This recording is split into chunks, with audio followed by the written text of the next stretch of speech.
စစ်တပ်က PSMS နည်းပညာကိုအသုံးပြုပြီးတော်လှန်ရေးလူငယ်များကိုဖမ်းဆီးနေကြောင်းစစ်တပ်ဘက်ကသတင်းတွေအရသိရပါတယ်။အခုတစ်ပတ်အတွင်းမှာ PSMS နည်းပညာနဲ့လူငယ်အမျိုးသမီး2ဦးနဲ့အမျိုးသား2ဦးတို့ကိုဖမ်းဆီးရမိထားကြောင်းစစ်တပ်ဘက်ကသတင်းထုတ်ပြန်ထားပါတယ်။မတ်လ14ရက်နေ့ကရှမ်းပြည်နယ်ကလောမြို့ကျေးကုန်းကျေးရွာအနီးရှိစစ်ဆေးရေးဂိတ်မှာ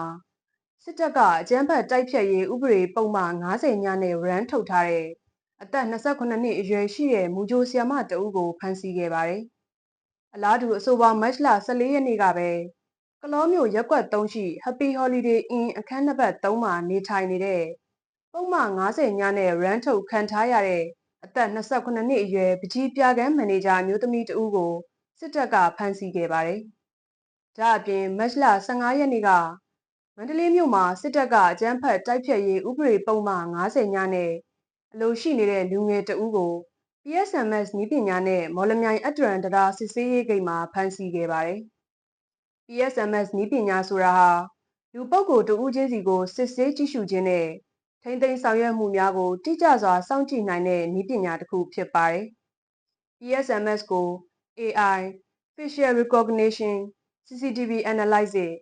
Biometric Data နည်းပညာတို့နဲ့တည်ဆောက်ထားတာဖြစ်ပြီးလူပုဂ္ဂိုလ်တဦးချင်းစီရဲ့တည်တံ့ကိုယ်ရေးအချက်အလက်များကို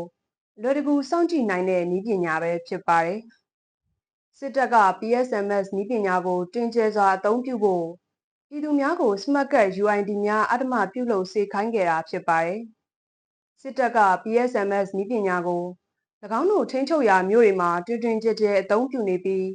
ရခင်ကအခုလိုသတင်းထုတ်ပြန်ခြင်းမရှိခဲ့ပေမဲ့